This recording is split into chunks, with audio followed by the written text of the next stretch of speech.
Taurus, I'm just gonna start over. Look what I pulled for you. I didn't pull it exactly in this order. I think the Emperor came out after the Lovers. I spent about a minute and a half just bumbling about, you know, the statistical significance of pulling these cards out, especially going 1, 2, 3, 4, skipping 5 to 6, skipping 7 to 8, skipping 9 to 10. Like, I'm just making a mess over here. I decided to push pause to see if I could make anything of this spread, and look at the cards that were missing rather than the cards that were here, and try to come up with a way to make any sense of this, because you know, oftentimes you want to look and see if you can divide the story up into different groups of Tauruses, and I don't think I can do that. I think that there is just a lot going on for you. I think there are a lot of people in all of our lives, a lot of situations in all of our lives. Even if we have simplified our lives, there's still a lot going on, because we can be our own strength, we can be our own empress. So I'm just going to tackle this. I'm going to tackle this one bite at a time. This may be a very long video. I would prefer not to make really long videos. I know some people enjoy watching those. I personally don't. I get overwhelmed when I watch really long videos, but you know, we'll see what I can make happen here. So to reintroduce this video, as you can see, I'm a little bit triggered. I've triggered myself already. Taurus, this is my new channel. I started it in the new lunar year for the Hebrews on this new moon, Saturday, April 6th. I would really like it if you checked out my channel kickoff video. It has some really great messages that I was really pleased to get today. Really pleased to be able to share it with everyone, because it was a general reading meant for anyone who was drawn to my channel at any time, really, because it was meant for this month in this new year. I just finished doing Aries. Aries had some really specific situation, 2 specific situations that they were dealing with. It was very easy to subgroup them. And I get to you, and I know you don't like this at all. I don't like this for you, especially because you are so traditional. You are so much wedded to having things, I don't want to say under control, but you like to know where things are going. You don't like to cause chaos. You don't like to cause disruption. And you don't choose people, you don't choose things, you don't choose opportunities, and you don't choose options that really could lead you down those paths of the unknown. You really don't. You don't. They choose you sometimes. Sometimes you get distracted by the shiny objects, things like that. People like me. I'm a Cancer, but primarily Scorpio. So, oh, poor Taurus. Okay, let's see what's going on. I had chosen the very traditional deck that I have. I am going to keep it out so that I can continue on with this reading, but I do want to clarify this reading. I'm going to go ahead and clarify it with another deck, another traditional deck.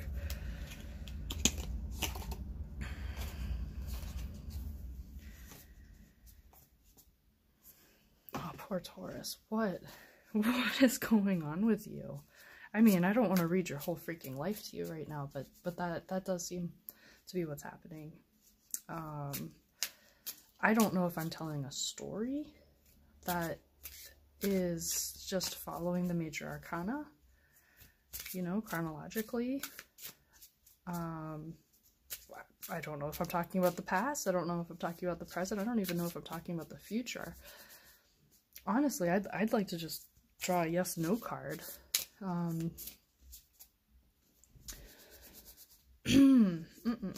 Poor Taurus. Let's see what's going on up in here. Okay. So the first thing I want to clarify is this Magician card. I am very glad for you that none of these cards came out in reverse. I don't really like using reversed cards. I have one deck that I do reverse purposefully, but all the rest of my decks, if the cards come out reversed, I really do take that meaningfully, and I'm glad to see that none of these major arcana have come out in reverse. So, Magician in reverse is, to me, generally not a positive thing to have. But the Magician can mean a whole lot of things to different situations in, I think, a more impactful way than other cards can be. So let's clarify the Magician. What's going on with the Magician for Taurus, please? King of Cups. Okay.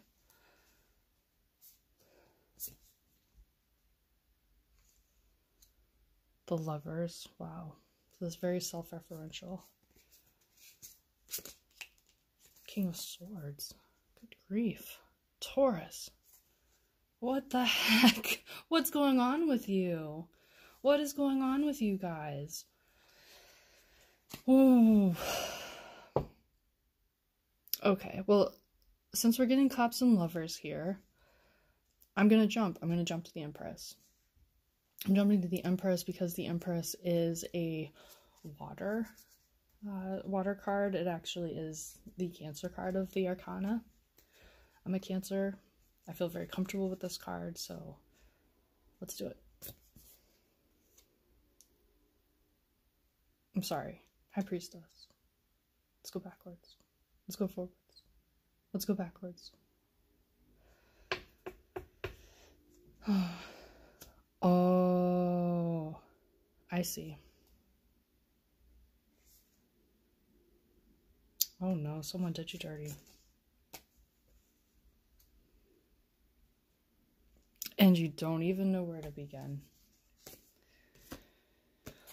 Oh no, Taurus. I'm sorry. I'm sorry. Okay. I'm sorry.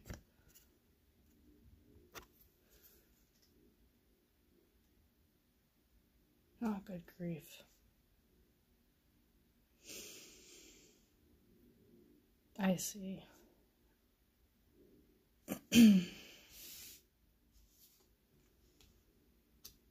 No, it's coming together now.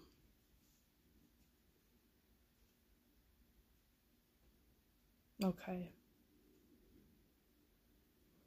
Man, this is some heavy stuff. You know, again, I kind of feel like starting this over so I could just cut out my jibber jabber. Oh, okay.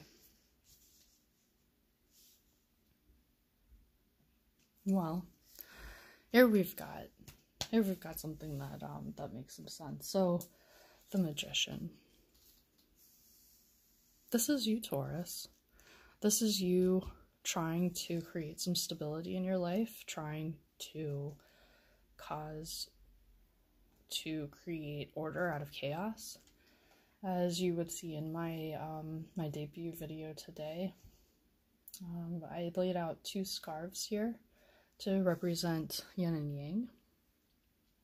Here we've got chaos. In the springtime, it's chickens and chicks feeding, and here we have nothing. You know, order. Just nothing. Order. So you're trying to create some order out of chaos. You were trying to manifest something. You were trying to basically take someone who was a great communicator, someone who can be wily but effective, right? Turn them into a lover. Keep them as your lover, right? Tauruses can be very, I mean, let's just be honest, can be very protective, and in the worst sense, they can be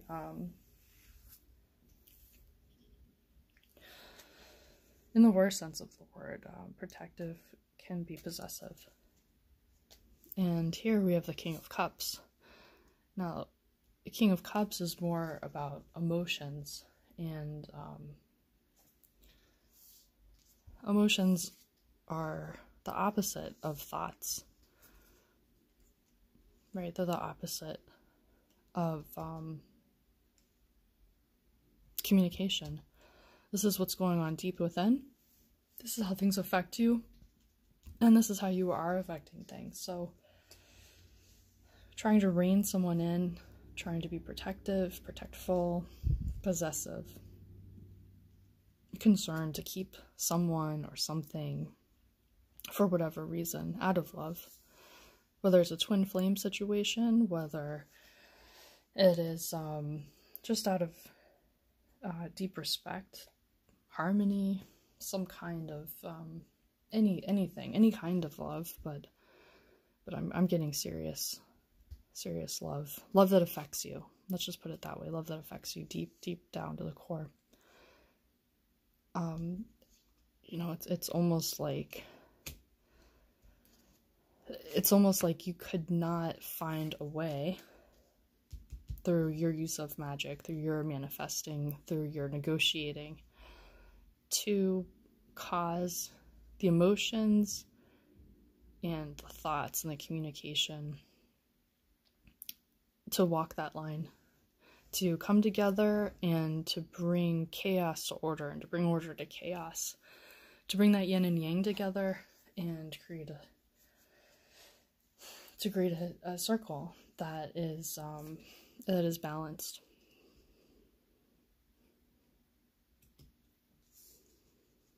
And this is something that is seriously deeply affecting you. Now here with the High Priestess, you know, excuse me. I'm sneezing because I'm a little bit embarrassed. It could be a Cancer that you're dealing with. This High Priestess is the Cancer sign of the major arcana. And it doesn't have to be a Cancer. It could be a water sign, but the Cancer to the Taurus, that is your 7. You know, that's your opposite. It's your opposite. So what this says is you feel stabbed in the back. That's what that says. You feel stabbed in the back. You feel like you've been fighting.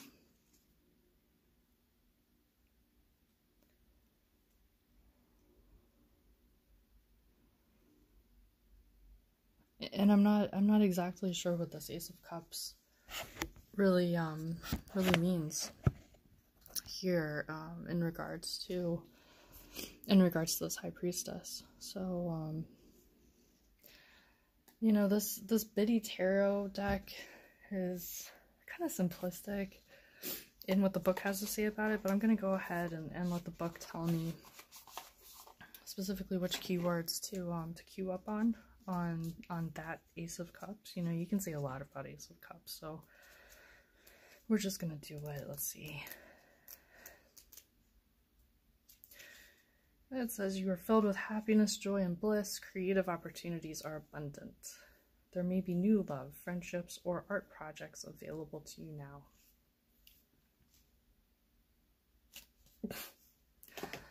I don't think so. I think maybe that's how you felt. I think maybe you felt like you could create art, create things with this person, and maybe all you created was strife and fights. And I'm not placing any blame here. And, you know, this isn't just in defense of myself and the others of the Cancer persuasion. This is really because that's just what happens in interpersonal conflict. You know, everyone has their own story. And what I get here, though, is you feel like you've been fighting. You've been fighting for something solid, something that makes you feel grounded, something that makes you feel steady. Like life is predictable. Maybe like the other person can be predictable. And whatever it was that you felt like you were fighting for, you also felt like you got stabbed in the back. And here, not only did you get stabbed in the back, but you're watching the sunset. You're watching that sunset. You're watching the sunset on the High Priestess. And that really hurts, you know, to watch the sunset on someone who to you is the High Priestess. That's really difficult. Now, in all tarot readings, you know, the reader will throw out a sign. And I just want to spend a moment on that because I don't want to throw someone off and make them consider whether or not this reading is for them. What I want to say about the signs and whether or not the High Priestess has to represent a crab in a Taurus's life is that we're talking about personas, personalities, archetypes, behaviors, past events, the types of situations that people can get into. So if you're going to abstract the situation out a level, this does not have to be a reading just for Tauruses. This doesn't have to be a reading just for people who were born in general near the latter part of April and, you know, mostly in May. And this does not have to be between them and Cancer babies. Not at all. This is really a struggle between tradition and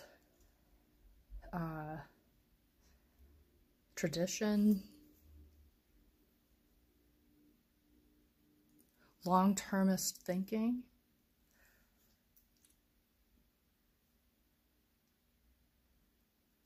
growing something, predictability, creating predictability for the Taurus, for someone like that. The new moon represents economy. Economy is it's not just predictability, it's making things more efficient. Right? But up against something that it's not diabolically opposed or anything, but up against something more introverted, warm, very loving, open-hearted. There's nothing devious, deviant, or anything about, you know, this concept of a Cancer archetype. In fact, in the mythology, in the Greek mythology, the reason that Cancer is a astrological constellation and then a sign is because crabs, or one crab, depending on which story you read, which version, and you know, there's a million and one ways to tell these stories, is that Heracles was sent to go fight Medusa, and he was making good headway. And I believe it was Hera, someone might be able to correct me, sent crabs, or again one crab, to go nip at his ankles and make it more difficult for him. And the crab was getting stepped on, you know, shell crushed, and continued to fight, would not let go, essentially would not let go, no matter what was happening, just would not let go. And because of that valiant effort, even though it was unsuccessful, Hera made it into its own constellation. So you have this bull-headed Taurus, if you will, right? This very strength-oriented, very dedicated, very down-to-earth Taurus, and another type of energy trying to make things work. going back and forth, and it's just simply not working out, you know. That's really what we have here. And in fact, when you look at what a new moon looks like, really feeling it in terms of the water signs, in terms of Cancer, it's isolation.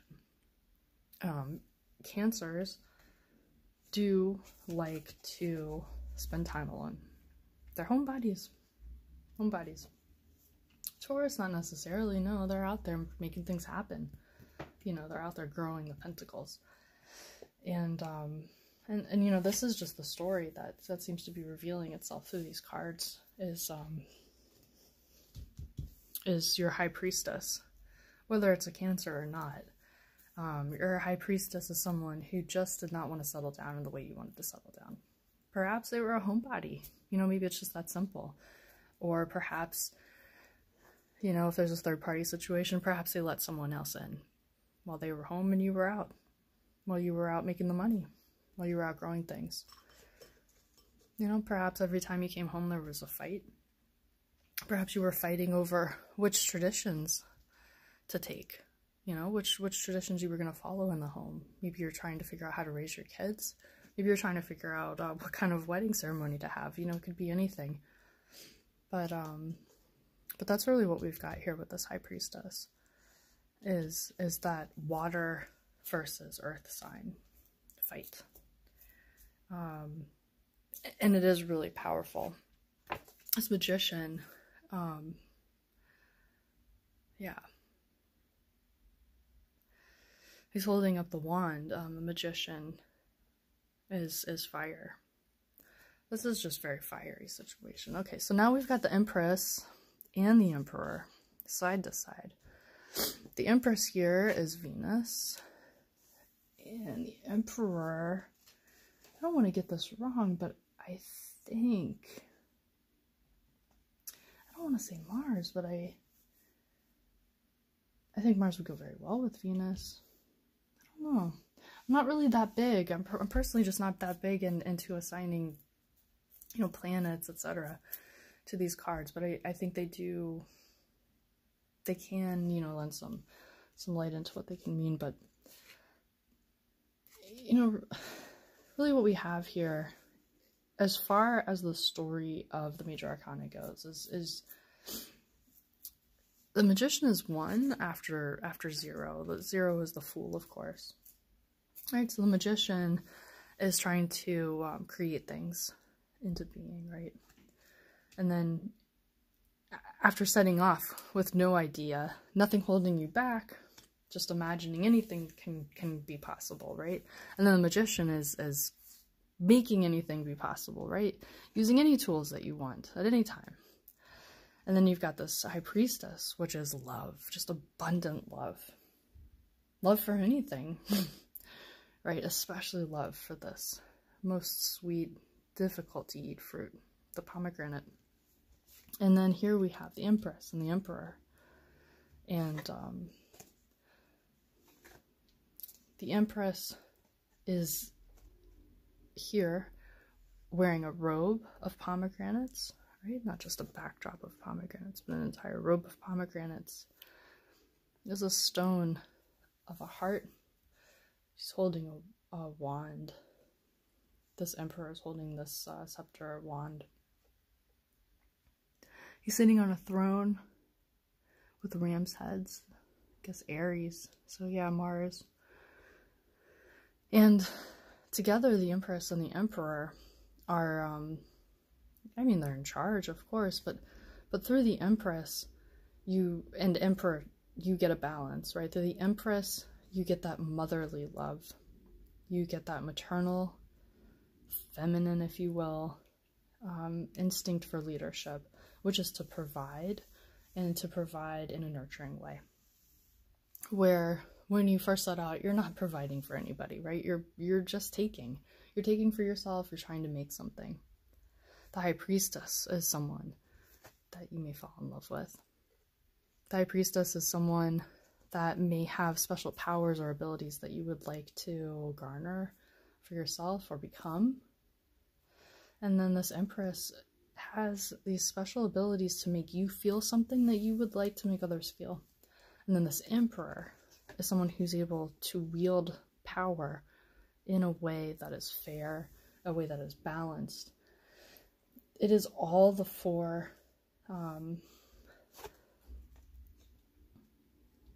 elements of power at the same time, appropriately. Right? This is not the King of Wands or the King of Swords. This is the Emperor. So you run up against the Emperor and you say, wow, that really is the way that I would like to be. I would like to feel solid. I would like to feel secure. Look, he's wearing armor. I would like to feel like I'm sitting on my throne. I have nothing that I want for. I would like to be able to have my back to the sun. I don't need anything. I'm not looking for anything. Right? I would like to, before you even get there, I would like to have my back to nature. I'm not afraid of anything. There's nothing that can come out and spook me. Right? So this Empress and Emperor situation, we're gonna need some clarification on for you, Taurus. All right, tell me about the Empress for Taurus. 10 of Wands. Okay. The Sun. This is good news. Is that 2 cards? And Temperance. All right. Well, I'm feeling better about this reading already for you. And we're gonna go ahead and lay it out for the Emperor. I'm thinking some numerology is gonna take place there. 6 of Pentacles. Oh, okay. And 6 of Cups. Beautiful. Okay. So on top of the Empress, we're getting the 10 of Wands. And the 10 of Wands is a lesson of, or not a lesson, a message that says that you're doing all the work yourself because you can. You're almost there. You're almost there. It feels like you've been fighting. It feels like you need a break, but really it's one more push. It's one more push. And in this case, it's one more push to feel like the Empress. It's one more push to feel like you can embody the powers and strengths of the Empress. That's one more push. So perhaps related to the situation with your High Priestess, you know, I don't know, maybe it has to do with this fighting. You know, perhaps there's a way out, perhaps it's not over. Or perhaps this is a growth situation for you. You know, that's really your decision to make out of this. I can help you one-on-one. I would not dare to give a very personal, specific piece of advice here, but this 10 of Wands says one more push. One more push. We have the Temperance card, also upright. Now, Temperance is a balance between love and war. Isn't that neat here in this card? Love and war. As she's sharing between the cups, pouring from one cup to another. Temperance. And Temperance can be a balance between good and evil. It can be a balance between chaos and order. It can be a balance between light and dark. Anything, you know. It could be a balance between eating too much and starving yourself, or not having enough and having too much, consuming too much, etc., drinking too much, smoking too much. It could be spending too much, and it could be spending too much emotional effort on a situation that feels like being stabbed in the back. You know, this fighting, this obsession, whatever it is for you. This last card that we have, expanding upon the Empress, is the Sun.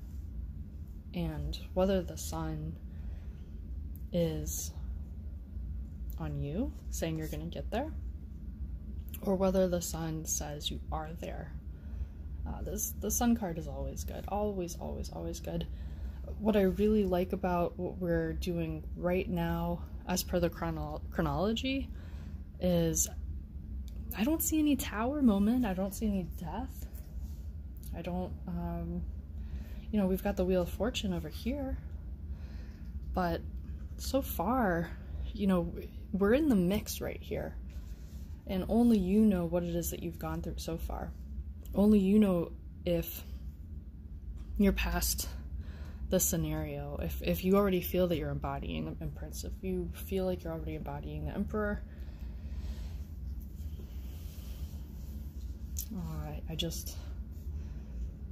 I really like the Sun. I'm going to go ahead and read this very simplistic explanation of the Sun. Again, this everyday tarot thing is...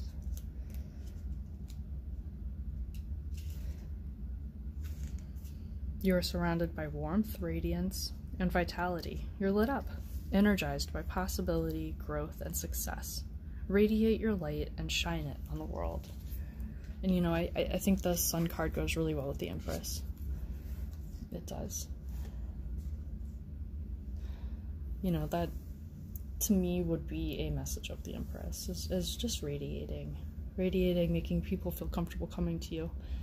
Perhaps you're making the High Priestess feel comfortable to you, you know, or perhaps you're just moving on, making the next person or the rest of the people in your life feel comfortable coming to you. But it is embodying that mature, emotionally mature, positive character. And it's going to take that push. Let's move on to the Emperor. With the Emperor card, we've got the Emperor. And numerologically speaking, what is this? 2 4s, 44. I do not have my numerology in front of me. Someone's going to have to tell me what that means. Please check the comments. I'll go ahead and upload it in the description. But I'm liking this double Emperor. I don't know.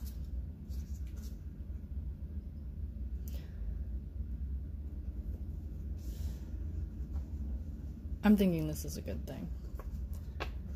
2 Emperors at the same time. We also have, next came the 6 of Pentacles. The 6 of Pentacles is sharing. Sharing is caring. This is someone who has reached a point where they feel as though they can start sharing what it is that they've built, right? So the 4 of Pentacles is someone who feels like they need to clutch onto whatever it is that they have and that they can't start letting go. The 6 of Pentacles is someone who's starting to consider themselves in a position to start doling things out, you know, doling them out, which is something that an Emperor does, right? Now this person is doing it with a mindset of justice, and that's fine. We're not at the point of the 10 of Pentacles, which is someone who feels such abundance that that they don't really need to consider, is this person worthy? Is this person the most worthy, right? But the 6 of Pentacles is someone who's making decisions about where it is that they put their pentacles, where it is that they invest their time. These might be 2 faces of the same person. Here we have another 6. So numerologically speaking, we could have 6, 6. Which just takes the message of the 6 and doubles it. The 6 of Cups, similarly speaking, is a wealth of emotions, but in particular for the 6 of Cups, this is tying an emotion back to something that reminds you of childhood, and that can be really dear. I'm not sure exactly what that has to do with being an Emperor, but perhaps it is saying that, especially when temperance is involved, you know, don't go too hard in any one direction. Don't harden your heart, especially in this season of Passover. You don't have to be Jewish to consider that one of the main lessons of Passover is that the reason that the Pharaoh took so long to negotiate as far as letting the Jews go is that his heart had been hardened, over time because of things that had happened to him and the decisions that he had made previously. His heart had hardened, and that can happen. The emperor, the Pharaoh, can lose touch with their inner child. The Six of Cups really is that inner emotional child. So perhaps this is a reminder that that you need to nurture. Perhaps that's what this is. You need to just nurture the things that need nurturing. Paying attention to temperance. So, getting back to the story of love, we've got the Lovers and Strength and the Wheel of Fortune. Really intense. I would like to keep going at this point with some more tarot cards to play this out a little bit. Six of Pentacles. We've already seen that.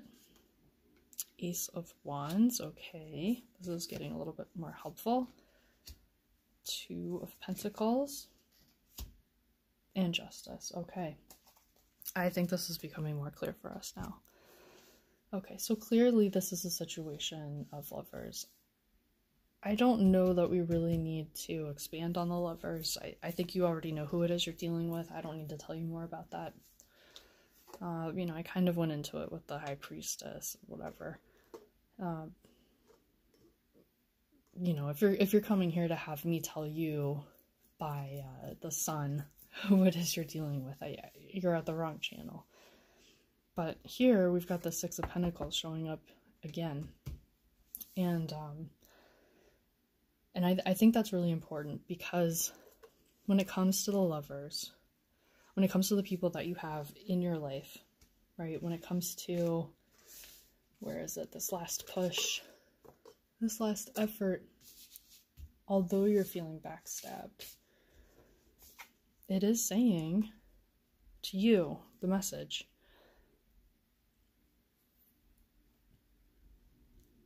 share. That's what it's saying. It's saying share. Share with temperance. Now, this guy clearly is not sharing with himself. I joked that in this unclear picture, where we're dealing with purple and white and gold, he or she could be, deciding which part to feed internally, but this is really clear. This could be you out in the community. This could be, this could be anything that you really make of it, but to me, the message that I'm getting, as far as it coming as far as part of the story of the Lovers, is for you to share. If we were to reverse this, then it would be telling me that the other sign is sharing.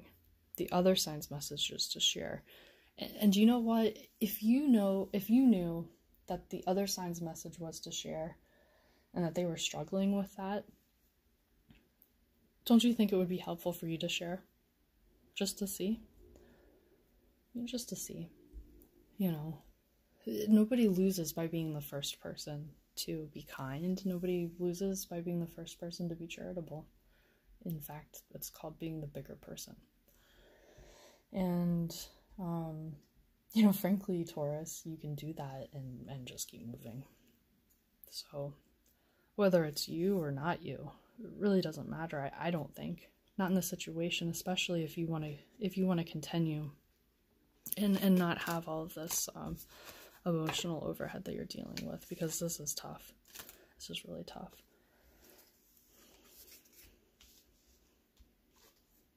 The next card that you had was the Strength card. I love the Strength card. The Strength card is almost always someone who has mastered a lion, which, going back to Greek mythology, was one of Heracles's was it 12? Trials or challenges or whatever you call them, in order to redeem himself, essentially for going crazy and killing his family. Not his fault, but that is what happened. He was sent out to do a bunch of things. One of them, of course, was killing the Medusa. Another of them was killing this lion. And killing a lion, I'm sure you can imagine, is impossible. And in the story of Heracles, this particular lion was even more so impossible because you could not cut its skin. The strength card shows someone, at least in the traditional tarot, peaceably having power over this lion. She's actually holding it by the nose and under the chin. There's no problem happening here, right? Strength can be a matter of resilience. Strength can be a matter of knowing who you are and what it is you want and just staying the course, which is something that Tauruses have in spades. Strength can be, of course, physical strength. Strength can be, putting the blinders on and just forgetting everything around you, keeping to your core and just keeping on until you feel comfortable opening up your eyes and seeing where you are again. That can be strength. Sometimes that is what you need to do to get through things. But here, what we really have is this magnanimous, loving strength towards nature, towards an animal in nature. And I will posit for you, just based on coincidence, that in this month, this Hebrew month of Nisan that starts today, this Hebrew New Year, in Kabbalist astrology, the Aries sign is tied to the tribe of Judah, and the tribe of Judah has on its flag a lion. If you want to make these kinds of sort of stretchy, maybe connections, like all of these things are anyways, you could go ahead and say that you need to have strength over Mars, strength over the war, strength over this fight. And what kind of strength? Loving kindness, right? Loving kindness. That's the only way I can describe this strength. That would be my message to you from this card. Loving kindness. I mean, one cannot really be wrong. To get over a sense of being backstabbed, I mean, you can't stand up from that. You can't roll over from it. You can't just move on. But you can be loving and kind to whoever did whatever they did. You don't have to understand it. You can just be loving and kind and just have strength, And in this case of what's happening, instead of the strength over this other person, the thing that's not working out for you, this might be strength over yourself. This might be an internal battle that you're waging. And in many cases, that really is what life is all about. And, you could try that. Try having some strength. Okay, now we get to the Wheel of Fortune. I love the Wheel of Fortune. It means that we are getting to a point of a reset, of a change, and this change is due to your steps in a direction. A direction. I just tell you what these cards say. You decide what they mean to your life, the results you want to have. Again, if you can go back and read my message for this new Hebrew year, or this new moon, whatever, it is that you can make a decision and move forward based on the results that you're looking for. The Wheel of Fortune is going to continue rolling. But here we do have a Wheel of Fortune. And the Wheel of Fortune is coming after the lessons of these major arcana. The next major arcana that we have in this spread is 11, and it's Justice. That's it. Justice. We don't have anything after 11. And I really like that. Right? I mean, the Justice card, to me, is a card of faith. It's a card of karma. And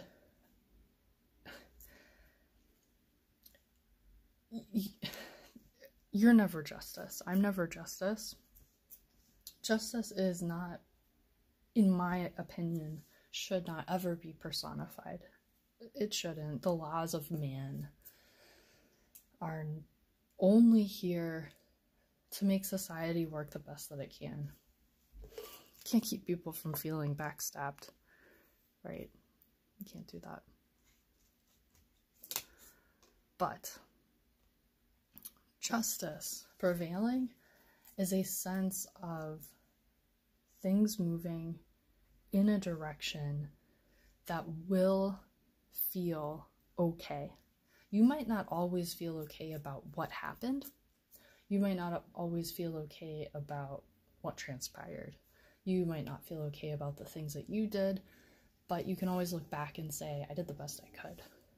I did the best I could.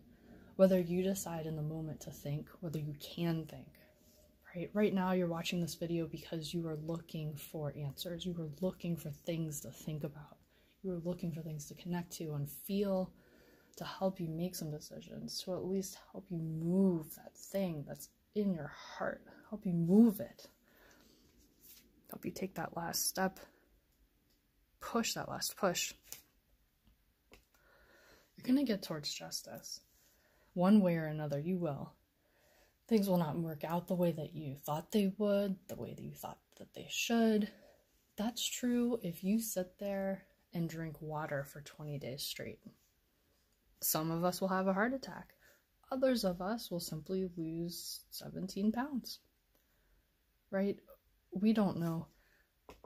But that justice card being here at the very end of all this, to me that is a very strong symbol of hope. And I want to tell you that this card was also in the New Year's reading. We could expand upon that when we get to it, but let's go back to, well, we've already hit the Six of Pentacles. We've got this Ace of Wands. And you know what? I think this Ace of Wands is holding some answers for you. So, let's do it. Please tell me about this Ace of Wands for Taurus.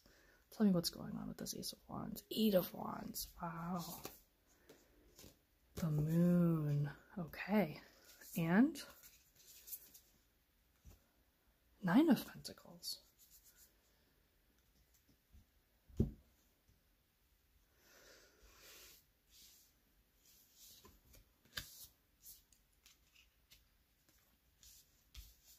Wow.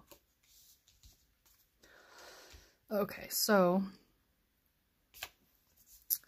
with the High Priestess, we have another Cancer card.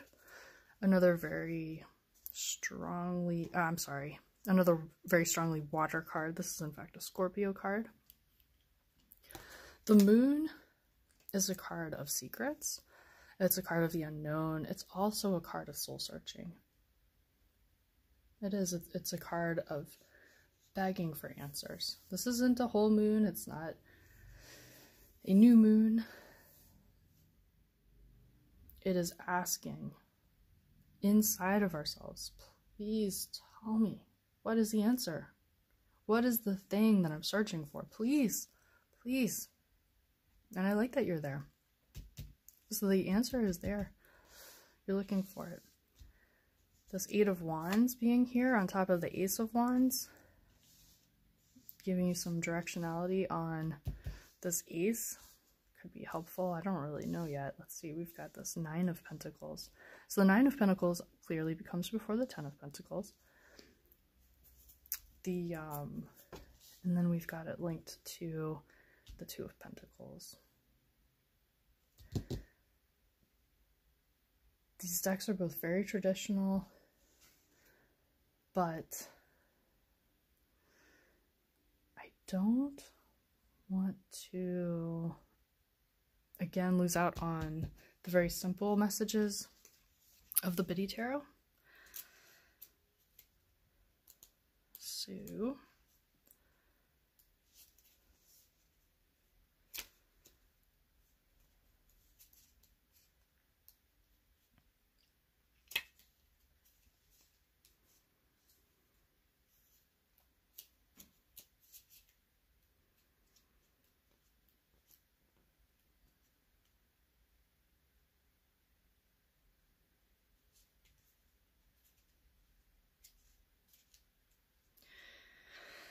I mean, this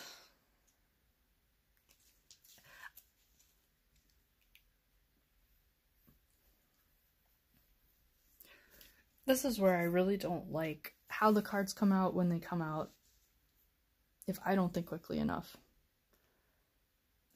I would put this card ahead of the Ace of Wands because I'm no longer doing this chronologically.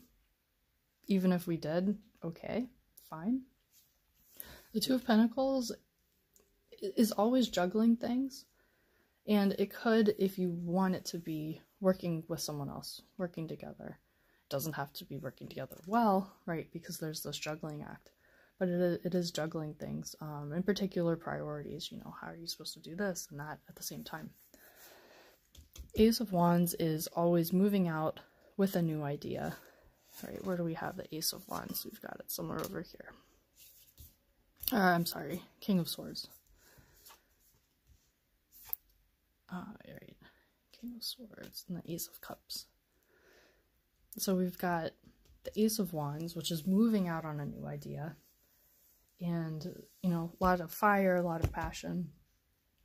And if you want to say it here, it's, you know, be careful that you do prioritize. Okay, fine. This message is very simple.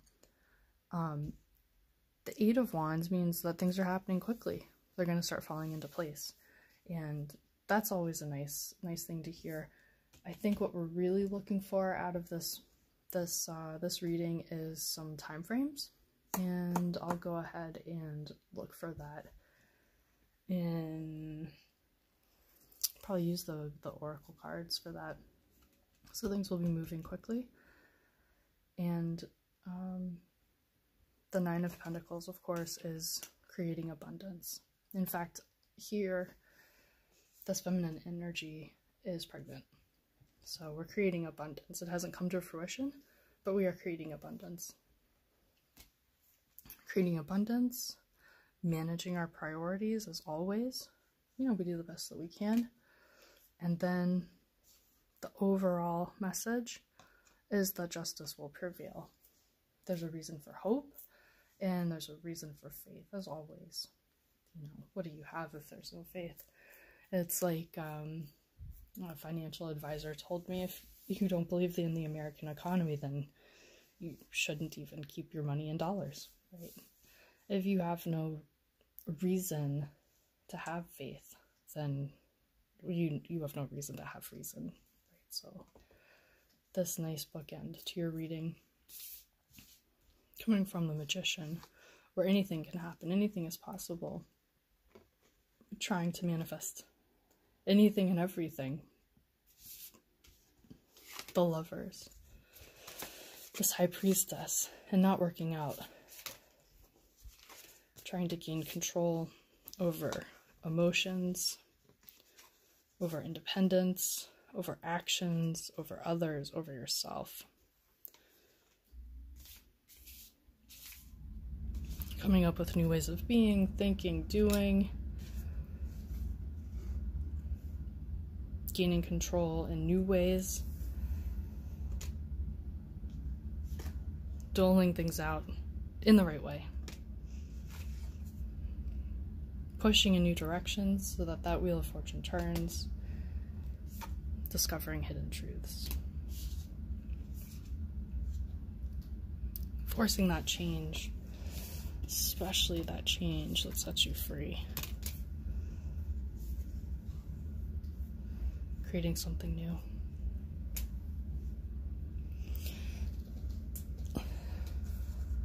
Please tell me about the timing that we can expect to have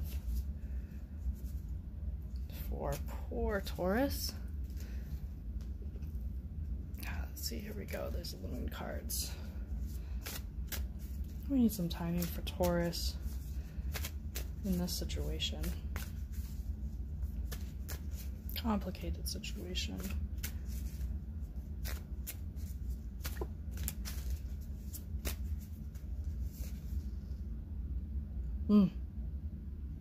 Okay.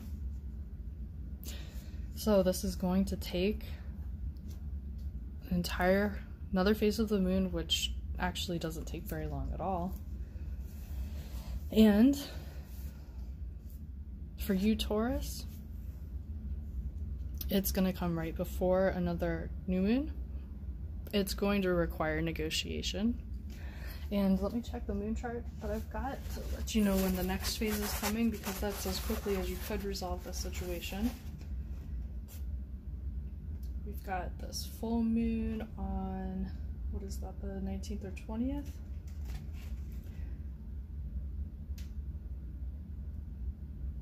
We are looking at May 2nd. Well into Taurus season. So I think the soonest that you can clear this up, either get to justice or, where is it? The Wheel of Fortune is May 2nd. I think that's the timing that we're looking for. And I'll be here with you. I'll do some more readings until then. And in the meantime, you can absolutely reach out to me, send me an email, and we can discuss this particular situation for you and the people around you. All right, take it easy.